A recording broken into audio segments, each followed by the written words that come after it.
나누실 터인데 아마 고향에 또 부모님 뵙기 위하여서 또 내려오신 분들도 또 많이 계시는 것 같습니다.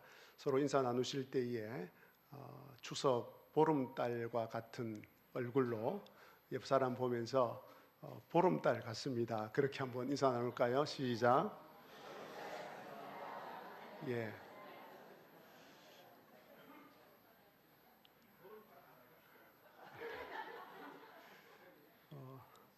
예, 감사합니다. 보름달 같다는 말에 여러 가지 의미가 함축되어 있는데 너무 보니까 기쁘고 좋다는 뜻으로 제가 그렇게 인사를 드리자고 말씀을 드렸습니다. 아무쪼록 또 고향에 내려오신 우리 교우들과 또 부모님을 뵙기 위해서 내려오신 우리 모든 또 가족들 추석 명절 또 기쁘고 또 즐겁고 행복하게 보내시기를 주님의 이름으로 기원합니다. 아멘. 미국에 존 파이프 목사님이라는 분이 계십니다. 존 파이프 목사님의 책 가운데 인생을 낭비하지 말라라는 제목의 책이 있습니다. 여기 계신 대부분의 분들은 이 책의 제목처럼 인생을 낭비하지 않고 살아오신 분들이라 생각합니다. 삶을 낭비하지 않고 정말 치열하게 열심히 살아오셨을 것입니다. 그렇게 살아오신 여러분 모두를 정말 존경합니다. 그렇다면 왜 우리는 삶을 낭비하지 않아야 합니까? 여러 가지로 대답할 수 있을 것입니다. 한 번밖에 없는 인생이기 때문에 또 그 인생이 너무 짧기 때문에 등의 대답을 할 수 있을 것입니다. 하지만 우리가 우리의 인생, 우리의 삶을 낭비하지 말아야 되는 이유는 우리의 삶이 너무 귀하고 소중하기 때문에 그렇습니다. 내 인생이 너무 가치가 있는 인생이기 때문에 그렇습니다. 그렇다면 우리 인생이 왜 소중하고 가치가 있습니까? 그것은 하나님께서 우리를 그분의 오묘한 지혜로 만드셨기 때문입니다. 천지를 창조하신 그 오묘한 솜씨로 우리 각 사람을 만드셨기 때문입니다. 또 그런 우리를 하나님의 섭리와 계획에 따라 이 세상에 보내셨기 때문입니다. 그래서 우리는 아무렇게나 이 세상에 던져진 존재가 아닙니다. 그러므로 우리는 주님 안에서, 주님의 그 지혜 안에서, 주님의 섭리 안에서 이 세상에 보내어졌기에 우리 모두는 한 분 한 분 모두가 귀하고 소중하고 가치 있는 분들입니다. 저는 이것만 생각하면 제 인생에 대해서 기쁘고 또 흥분이 됩니다. 그리고 제가 얼마나 소중한 존재인지를 깨닫게 됩니다. 그래서 이런 인생인데 하나님께서 나를 소중하게 만드셨고 그 소중한 인생을 이 땅에 그 하나님의 섭리를 따라 계획을 따라 보내어 주셨는데 이 땅에 살아가는 내 인생 적당하게 살아서는 안 되겠다라는 생각을 하게 됩니다. 또한 우리가 인생을 낭비하지 말아야 되는 이유는 우리의 삶이 이 땅이 전부가 아니기 때문에 그렇습니다. 저와 우리 모두는 이 세상을 떠날 때에 또 떠나고 난 후에 하나님 앞에 서야 하기 때문입니다. 자, 그렇다면 저와 여러분의 인생에 대해서 한번 생각해 보면 좋겠습니다. 이토록 소중한 나의 인생이고 가치 있는 나의 삶인데 혹 이런 나의 인생을 낭비하고 살았지는 않습니까? 아마 부족하고 연약한 인생들인지라 자신의 삶을 전혀 낭비하지 않고 지금까지 살아왔다고 자신에게 말할 수 있는 분들은 많이 없을 것 같습니다. 인생의 어느 시기에는 참 내 인생을 낭비하였구나, 허비하였구나 라는 생각이 들 수 있을 것입니다. 하지만 지나간 삶을 돌이킬 수는 없습니다. 거기에 매여 있다면 그것 또한 삶을 낭비하는 것일 것입니다. 지금부터가 중요하지 않겠습니까? 오늘 말씀은 바울 사도가 3차 전도 여행 때 한 이야기입니다. 바울 사도는 3차 전도 여행을 하는 가운데 에베소 지역 사역을 마치고 마게도냐와 아가야를 거쳐 예루살렘에 가기로 작정을 합니다. 그리고 난 후에 로마를 보아야 하겠다고 결심을 합니다. 바울 사도의 이 결심이 구체적으로 언제 나왔는지 한번 보겠습니다. 바로 에베소 사역에서 큰 성공을 거둔 직후입니다. 에베소 사도행전 19장 20절에 이와 같이 주의 말씀이 힘이 있어 흥왕하여 세력을 얻으니라. 이 일이 있은 후에 바울이 마게도냐와 아가야를 거쳐 예루살렘에 가기로 작정하여라고 말하고 있습니다. 바울 사도는 성공 후에 쉬지 않았습니다. 성공의 늪에 빠져 있지 않았습니다. 성공을 누리지도 않았습니다. 자신의 성공에 교만하지도 않았습니다. 그리고 성공에 안주하지도 않았습니다. 오히려 바울 사도는 이 성공의 자리를 벗어나려고 합니다.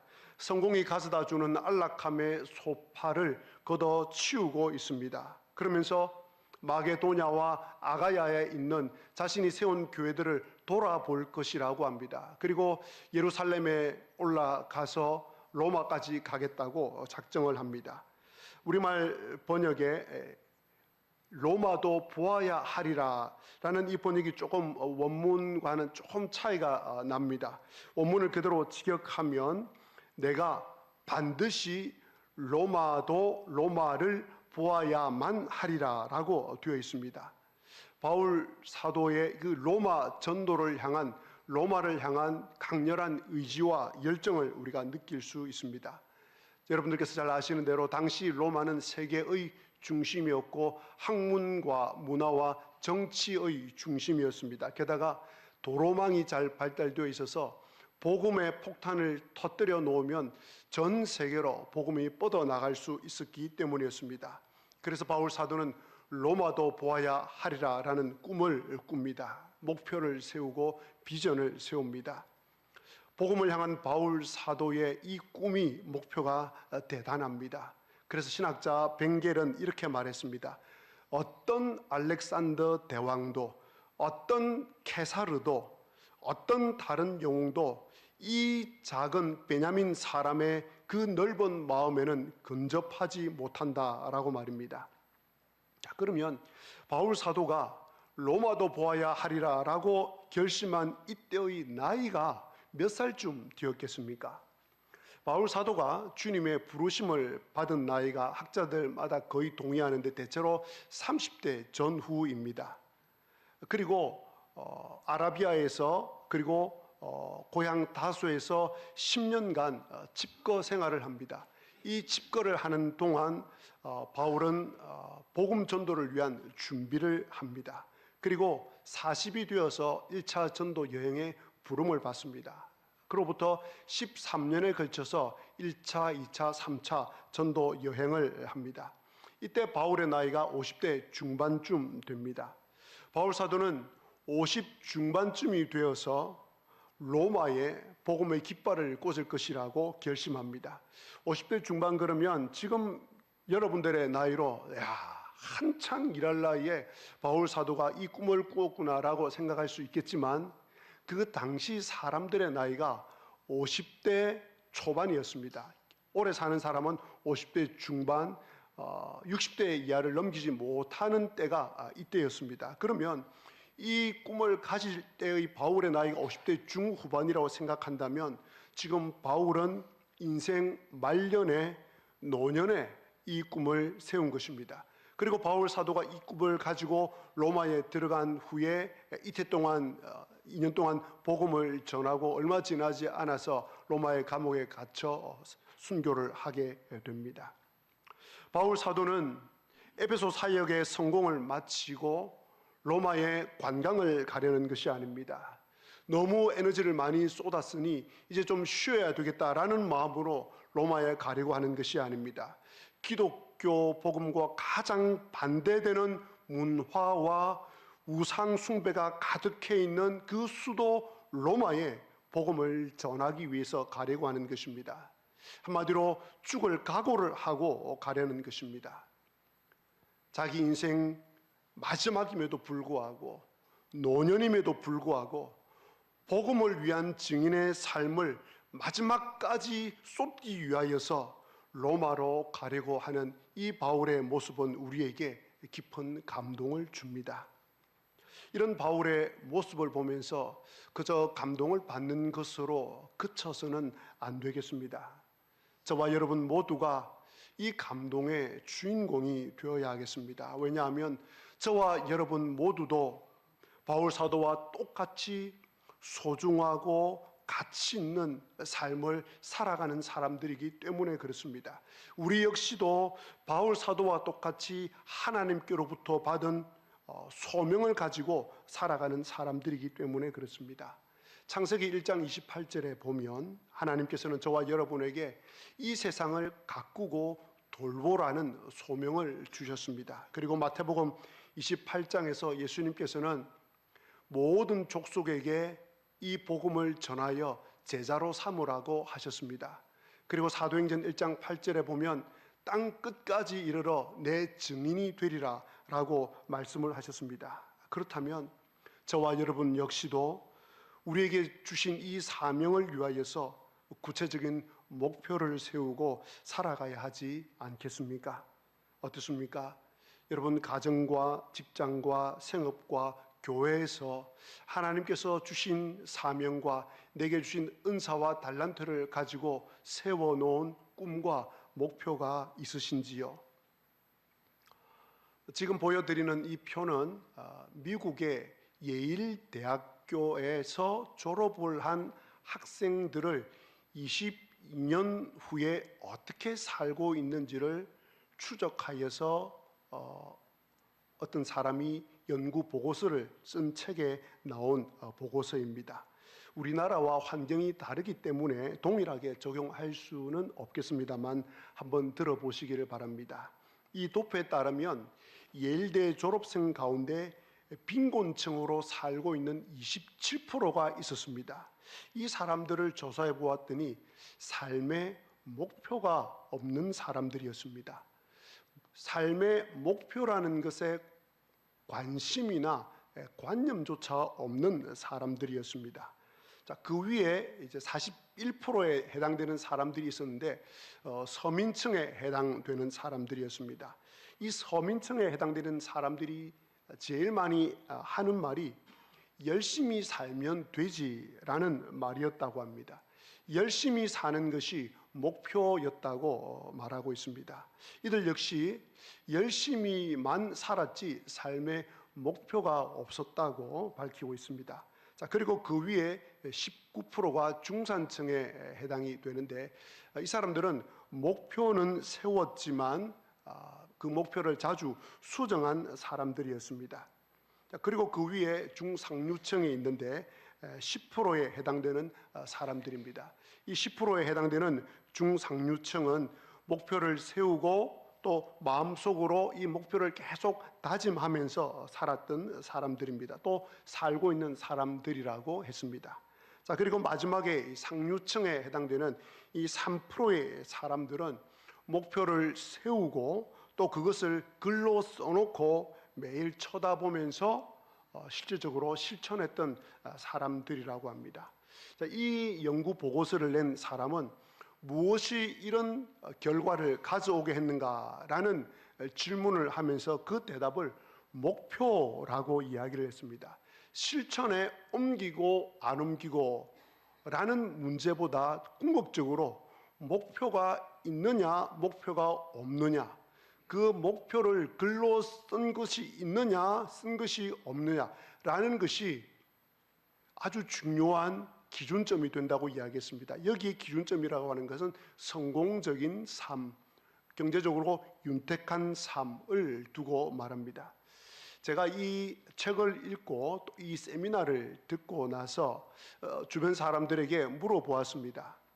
정말 부지런히 열심히 살아가고 계시는데 혹시 당신의 삶의 목표가 있습니까? 당신의 삶의 비전이 있습니까? 라고 물어보았습니다. 그랬더니 의외로 열심히는 사는데 목표가 없다고 말하는 사람들이 참 많았습니다. 꿈이 없다고 말하는 사람들이 많았습니다. 꿈꾼다고 다 됩니까? 라고 말하는 사람들이 많았습니다. 자, 이 연구자가 조사하고 결론 내린 대로 성공적인 삶을 사는 비결, 윤택한 삶을 살 수 있는 그 비결이 목표라고 했다면, 이 세상에서 가장 소중한 가치인 복음을 위해 살아가야 하는 저와 여러분은 우리의 삶에 있어서 당연히 목표가 있어야 하지 않겠습니까? 목표를 세우고 살아가야 하지 않겠습니까? 하나님 나라가 소중하고, 복음이 소중하고, 교회가 소중하고, 영혼 구원이 소중할진데 거기에 대한 목표와 꿈이 있어야 하지 않겠습니까? 사도 바울을 보시기 바랍니다. 사도 바울은 그저 열심히만 살지 않았습니다. 방향 없이 아무데나 허공을 치는 것처럼 살지 않았습니다. 복음 전파를 위해서 분명한 방향을 세우고 구체적인 목표를 세우고 정말 열심히 살았습니다. 고린도전서 9장 26절에서 이렇게 말하고 있습니다. 바울 사도는 그러므로 나는 다름질하기를 향방 없는 것 같이 아니하고 싸우기를 허공을 치는 것 같이 아니하며라고 이야기를 하고 있습니다. 그런데 말씀을 준비하면서 제 자신을 들여다보았습니다.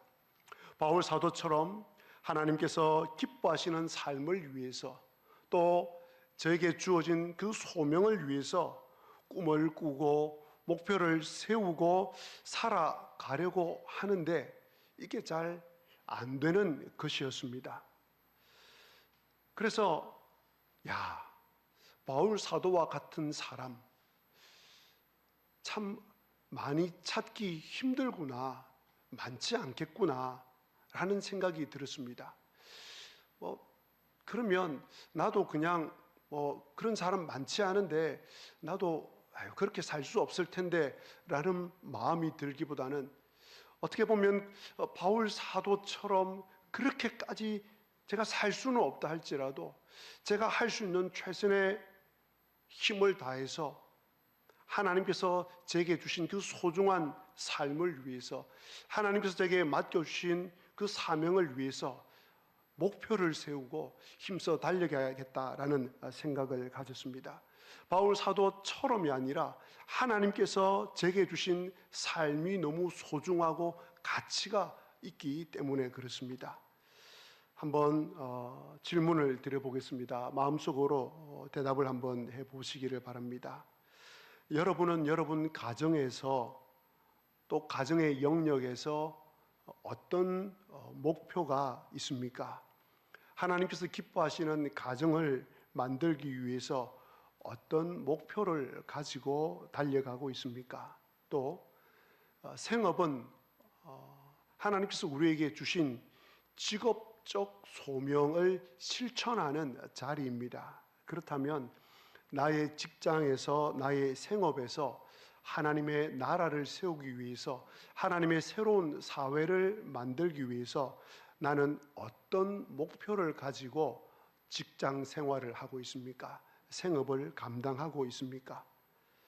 그 다음, 교회에서 성도들이 맡은 직분과 은사는 다른 성도들을 온전케 하기 위함입니다.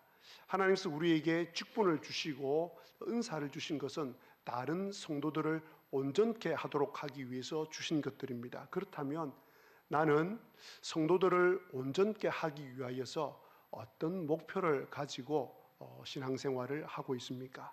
자, 그리고 네 번째로, 나는 믿음의 부요한 성도가 되기 위해서, 또 거룩한 하나님의 백성이 되기 위해서, 예수 그리스도를 닮은 제자가 되기 위해서 어떤 목표가 있습니까?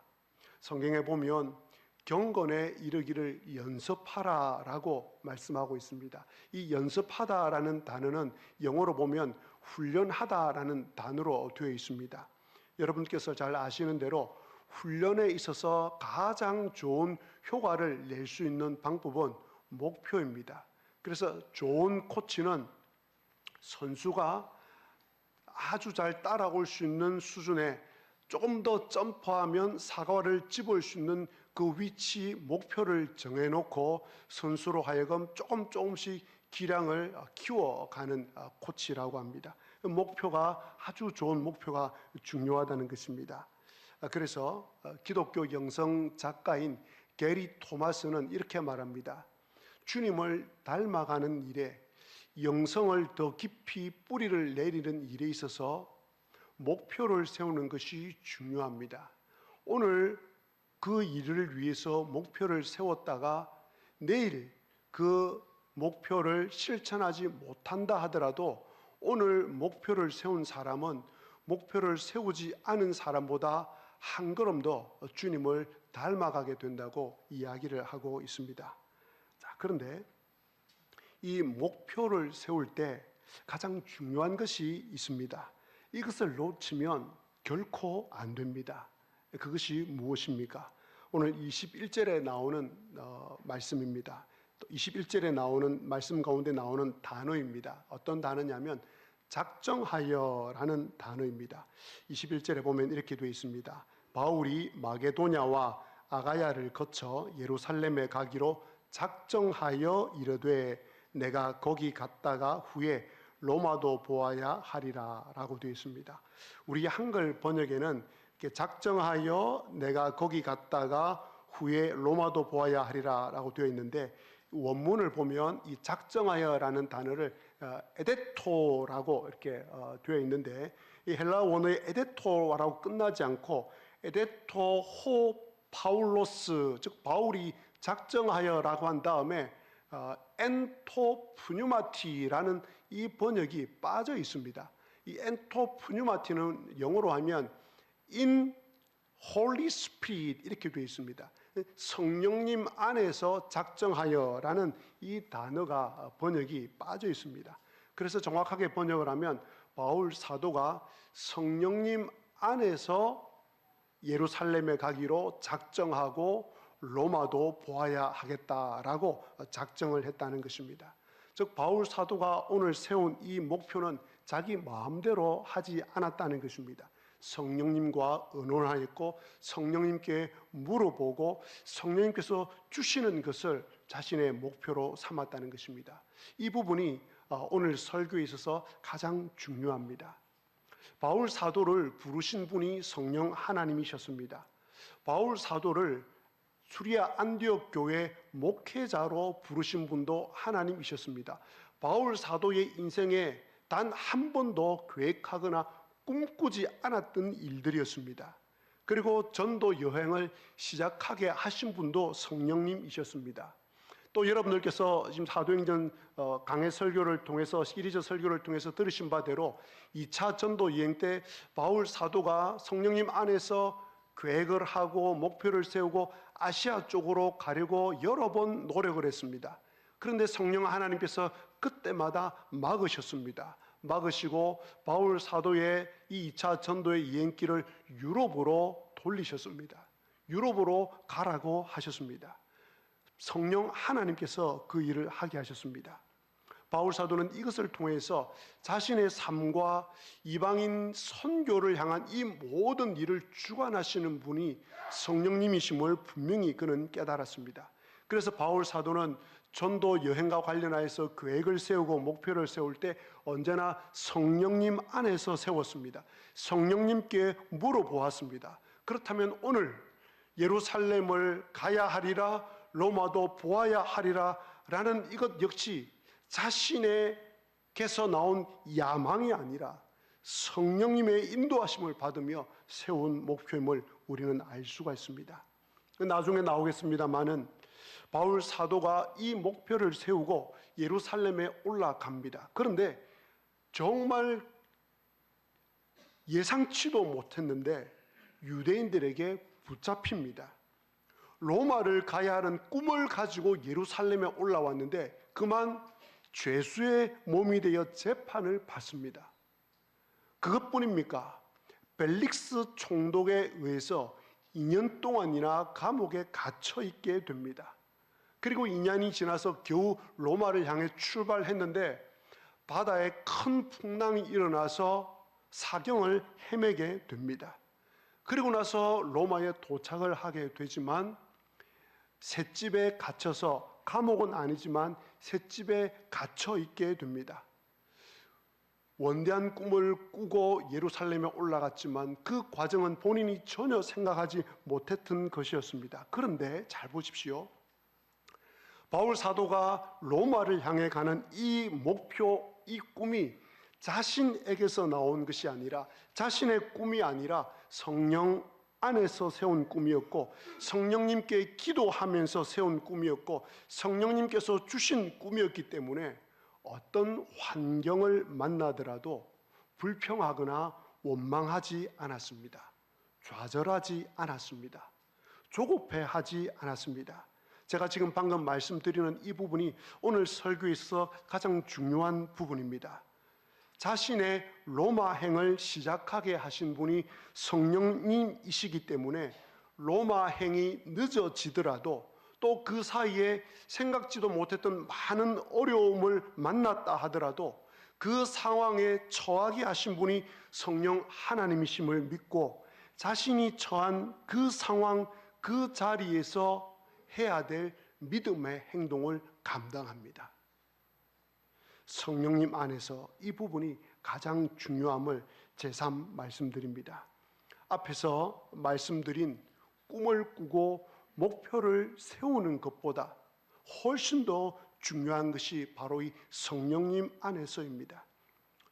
꿈을 꾸는 일, 목표를 세워서 그 목표를 적어놓고 상위 3%의 상류층의 사람이 되겠다라고 하는 것보다 더 중요한 것이 성령님 안에 내 삶이 있느냐 하는 것입니다.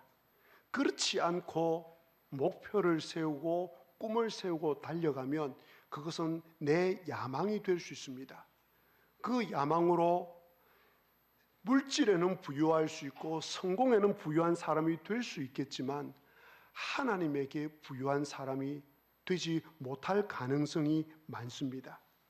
오히려 내 정욕과 내 육체의 만족을 위한 목적과 목표가 될 수 있습니다. 가장 좋은 것은 성령님 안에서 성령님께 기도하면서 성령님께서 주시는 것을 내 삶의 목표와 꿈으로 삼는 것입니다. 이렇게 살아가는 사람이 주기도문의 기도문을 제대로 실천하며 살아가는 삶입니다. 자신의 뜻을 이루며 살아가는 삶이 아니라 하늘의 뜻이 땅에서도 이루어지기를 바라는 이 기도를 하며 살아가는 사람이 되는 것입니다. 다윗이 그런 사람이었습니다. 다윗은 철저하게 하나님 안에서, 성령님 안에서 모든 일을 작정하고 목표를 세운 사람이었습니다. 사무엘상을 보시면 다윗은 전쟁을 하러 나갈 때 하나님께 늘 묻습니다. 하나님, 치러 올라갈까요 말까요? 라고 말입니다. 우리 예수님께서는 참 하나님이심에도 불구하고 언제나 새벽 미명에 일어나셔서 기도하러 가셔서 하나님께 하나님의 뜻이 무엇인지를 늘 묻곤 했습니다. 그랬기에 예수님은 공생의 3년 동안 하나님께서 보여주신, 하나님께서 맡겨주신 그 사명을 잘 감당할 수 있었고, 다윗도 자신의 사명을 잘 감당하셔서 참된 인생, 참 소중한 인생으로 살아갈 수 있었습니다. 그래서 하나님께서는 오늘 바울 사도가 성령님 안에서 세운 이 꿈, 이 목표를 받아주시고 이루어 주십니다. 사도행전 23장 11절에 보면 바울 사도가 사내들인 공회 원들과 큰 다툼이 있던 날에 내가 이러다가 로마에 가지 못할 수도 있겠구나 라는 생각이 들 만큼 힘들고 어려웠던 순간, 그날 밤에 하나님께서 바울 사도에게 나타나셔서 이렇게 말씀해 주십니다. 그날 밤에 주께서 바울 곁에 서서 이르시되 담대하라. 내가 예루살렘에서 나의 일을 증언한 것 같이 로마에서도 증언하여야 하리라. 사랑하는 교우 여러분, 여러분의 인생이 정말 귀하고 소중하지 않습니까? 그리고 가치 있는 삶이지 않습니까? 그런 인생일진데 성령님 안에서 성령님께서 주시는 목표와 꿈을 세워 보시지 않겠습니까? 바울 사도처럼 큰 목표를 가지고, 아니 큰 목표라는 표현보다는 성령님께서 주시는 그런 목표를 가지고 남은 인생을 달려가 보지 않겠습니까? 내 가정과 내 생업과 교회와 복음을 살리고 회복시키는 일에 성령님 안에서 꿈을 꾸고 목표를 세워 보시지 않겠습니까? 현대 선교의 아버지라 일컫는 인도의 선교사님 한 분이 계십니다.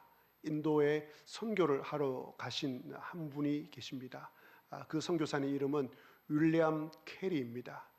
윌리엄 캐리가 얼마나 인도 선교사로서뿐만 아니라 선교에 지대한 영향을 미쳤던지 선교사에 있어서 현대 선교의 아버지라 불릴 만큼 참 귀한 분입니다.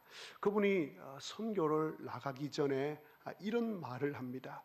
이 말은 오늘 바울 사도가 성령님 안에서 예루살렘으로 갔다가 로마도 보아야 하리라 라고 작정했던 것과 똑같은 표현입니다. 한번 들어보시기를 바랍니다. 그리고 여러분의 마음속에 윌리엄 캐리와 같은 비슷한 문장을 새기셔서 여러분의 남은 인생을 달려가 보시기를 부탁드립니다. 윌리엄 캐리가 인도 선교사로 나가면서 했던 말입니다. 하나님으로부터 위대한 일을 계획하라. 다른 표현으로 하면 성령님으로부터, 성령님 안에서 위대한 일을 계획하라. 그리고 하나님을 위하여 위대한 일을 시도하라. 기도하시겠습니다.